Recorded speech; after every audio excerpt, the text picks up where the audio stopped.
beneficial to both parties. Thank you. Mr. Brenholm.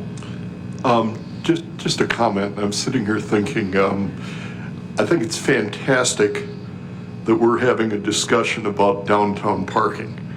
Having grown up here, I remember a time when there was a significant parking problem downtown. I also remember when there was no parking problem downtown because there was very little reason to come down here. And I think it's just, it says a lot for the progress we've made as a city and for the planning on the part of the city staff, council, and this commission to go forward and be looking at this problem and having the foresight to looking at it now.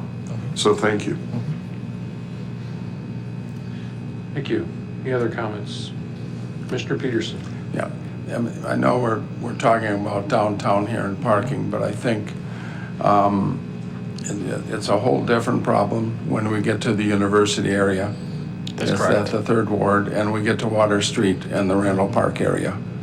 You know, and there, if you relax too much the off-street parking, they're parking on the street now. You know, and the article that Mr. Allen gave to us says, you know, there should be a few empty spaces on street parking.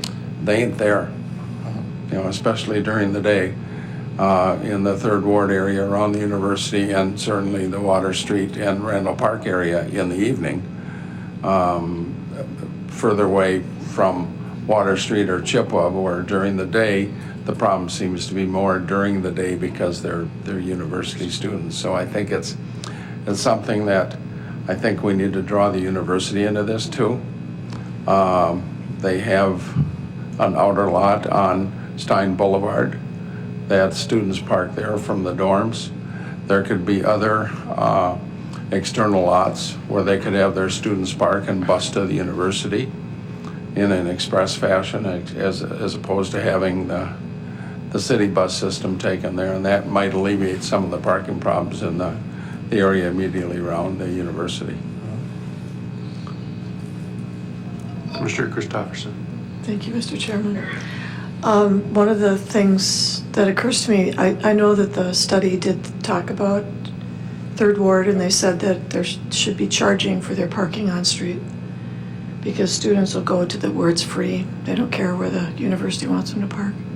But there's other cities that are having the same issue. What is our connection with other urban centers that are trying to manage? We've reached out to some of the comparable cities that were brought forward in the parking study. We've visited La Crosse and looked at their parking utility that they have put together.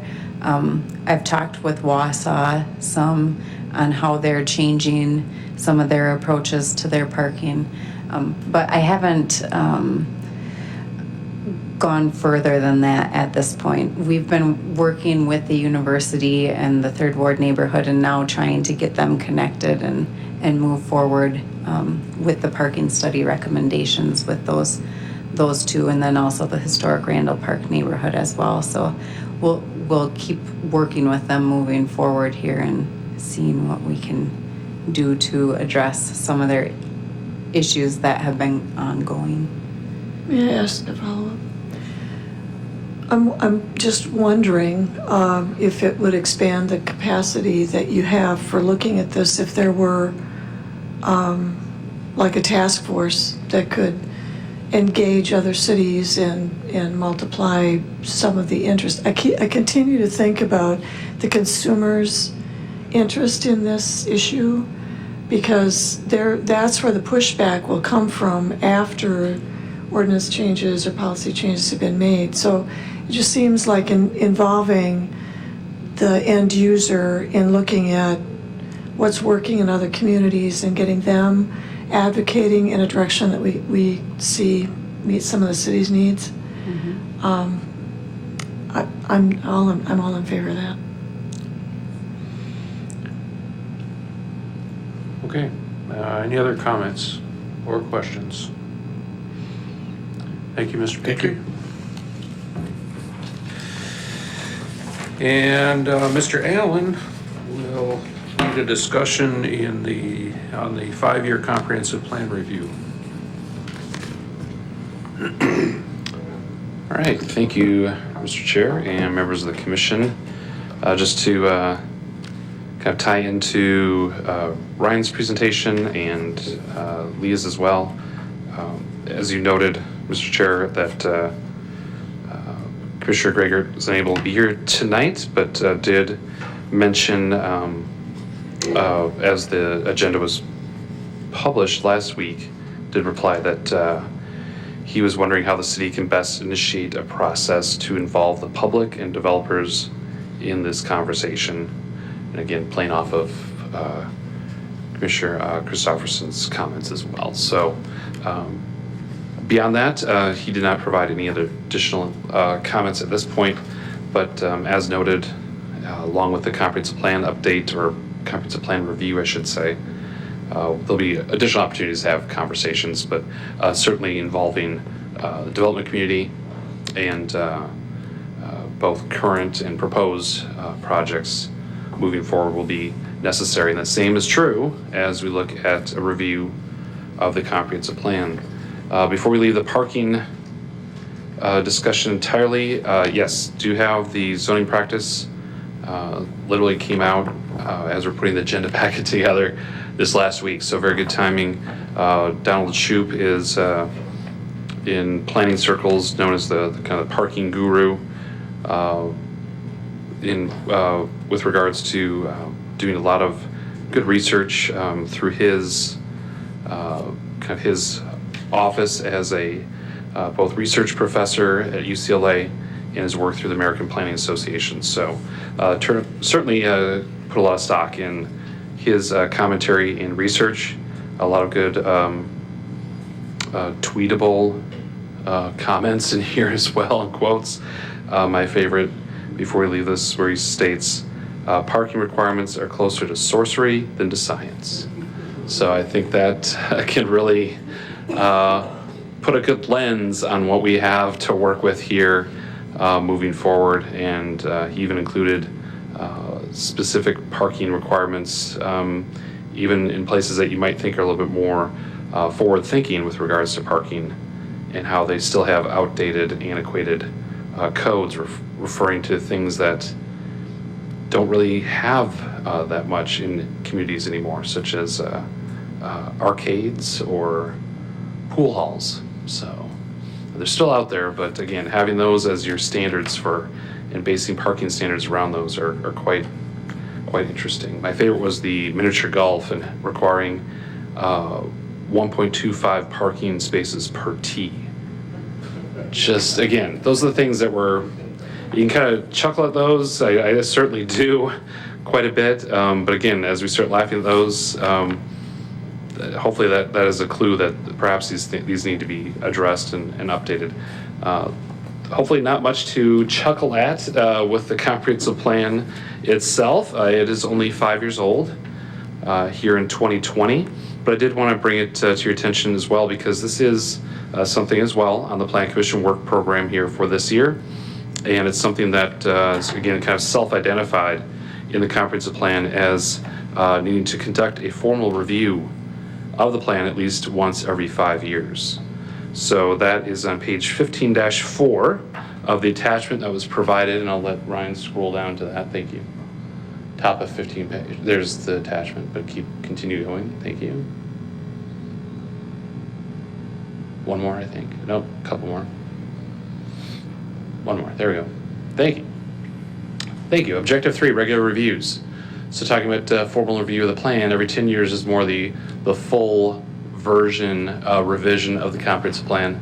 Every 5 years is more, again, kind of, for lack of a better term, kind of midterm review of the comp plan.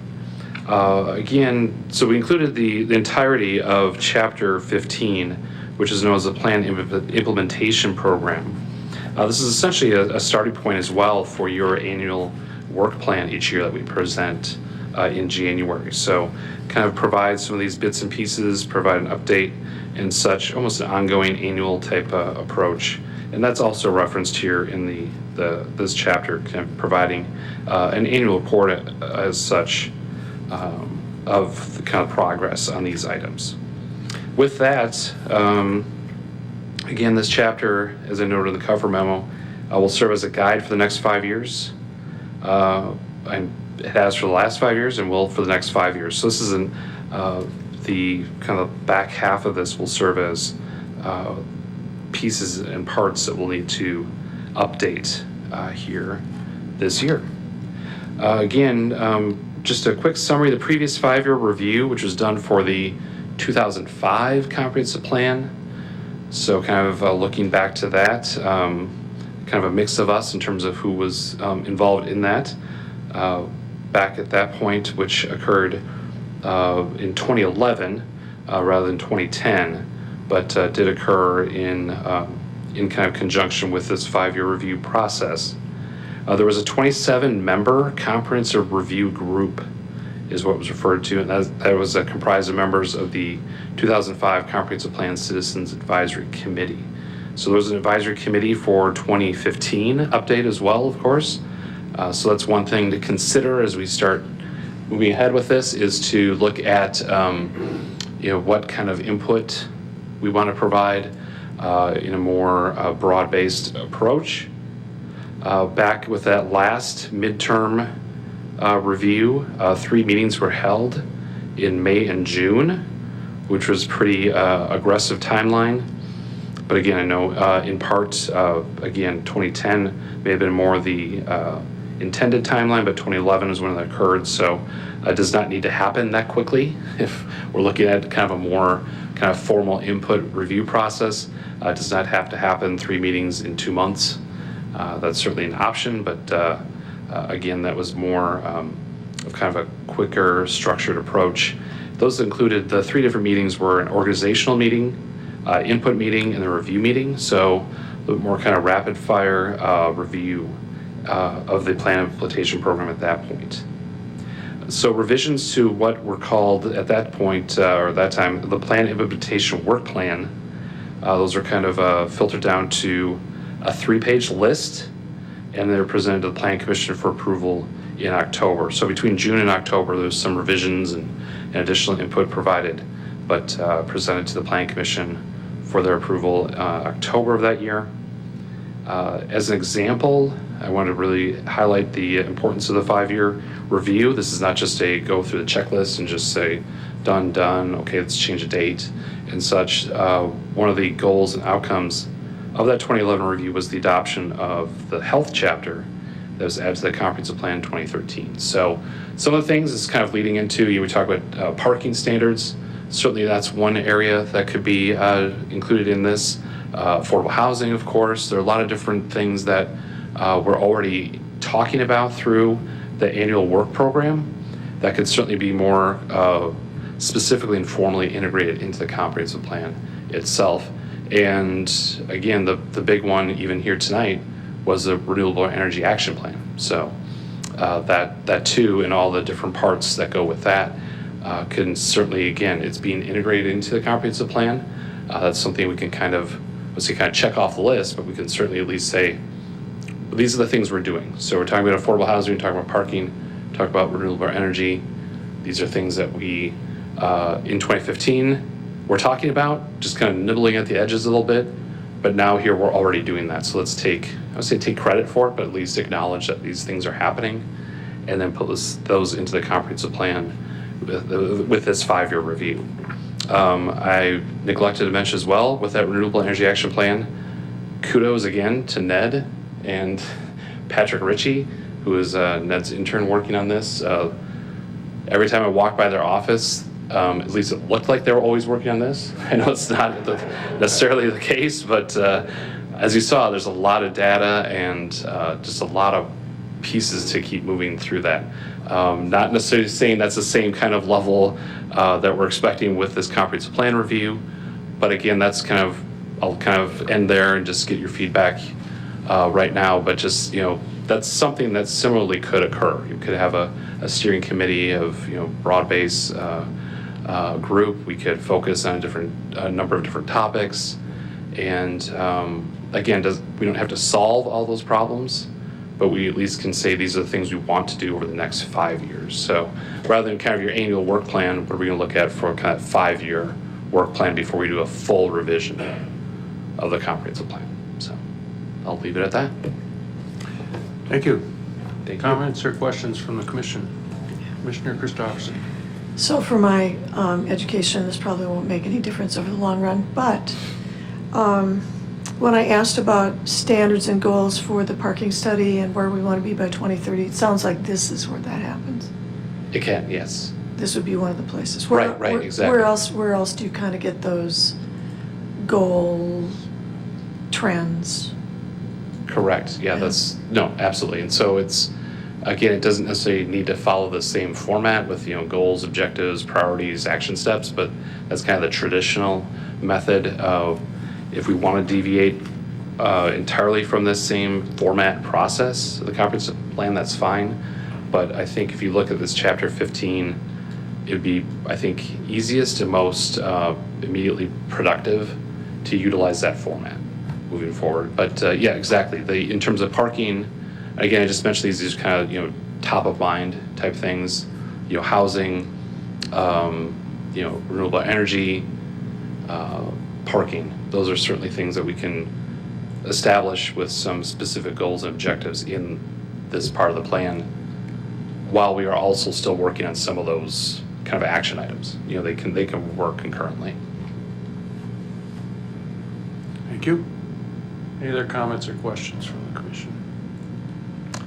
For me, if I may, again, Yeah. I say the biggest thing, but the more immediate thing to think about, again, don't need a decision tonight, but thinking about that, committee or work group or however you might envision that looking like. Again, for last time this was done, simply took the member list from the previous comp plan 5 years prior. I don't know if Daryl went through and started calling everybody, but it was 27 people, which is quite a bit. But I think Ned, there were over 40 on the steering committee for the READ, right? Plus or minus. So that's not completely unreasonable to think we could have a group in the 20s. But if you have some ideas and thoughts on that, we'd love to hear those. I should temper that by saying the previous 5-year review was done with the assistance of an outside consulting firm. That is not going to be the case this year. It's going to be wholly in-house. Not saying we're smarter and stronger and better than we were 10 years ago when this was last done, but financially we've not stepped out to do that kind of approach this time around. Mr. Christopherson. Thank you, Mr. Chairman. I am a strong supporter of neighborhood associations, and I like to make sure that they are identified. One of the things I noticed when I was reading through the updates from the last time is there was no one from the Upper West Side or the West Side that was a participant in that. And I think that's true of your less engaged parts of our community. So it's hard to engage the not engaged, but I think they're holding secrets. In a positive, productive way, correct? All right. Certainly, and that's something as well. Moving forward here, too, is that the input group or however steering committee, what have you, can be structured based in part on kind of the primary topics that want to be addressed as well. So, so some things may not be as relevant to certain groups simply because the topics may not be what the Plan Commission wants to really focus on here. So that's the concluding question to think about, kind of the two questions to think about moving forward. And we'll certainly keep this on the agenda kind of at least every other meeting type thing, just to get some feedback, would be some of those topics. Again, I don't want to say these are the 3 that we must work on, but here they are tonight. The renewable energy, parking, and we've already talked quite a bit, of course, about housing. So anything else out there as well? You've had thoughts and discussions related to parking and landscaping and things of that sort. We've talked about, Claremont Avenue with setbacks. That could turn into a corridor plan. Not saying that's exactly where we're headed, but those are thoughts that, you know, planning staff have had as well. So anything and everything is fair game at this point. Use that chapter 15 as kind of your guidance. Use your work program as guidance. And feel free to just kind of rapid fire, email, call, or at the next meeting, share thoughts on topics and steering committee. Okay, Thank you. thank you.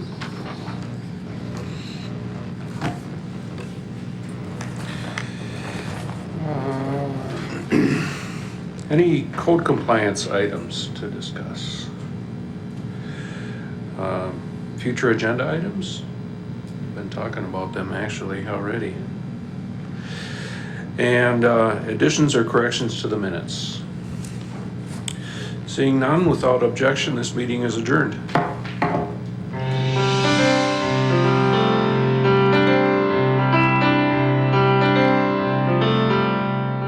This program was brought to you by a cooperation between Newsworks and the City of Eau Claire. A transcript of this meeting is available for the hearing impaired. It will be available within 7 days of this telecast.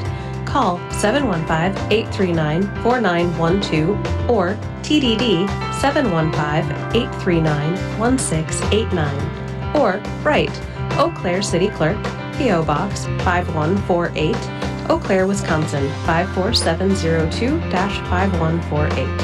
Newsworks is made possible by continuing community support. If you would like to volunteer or make a donation, please contact us via phone at 715-839-5067 or online at valleymediaworks.org.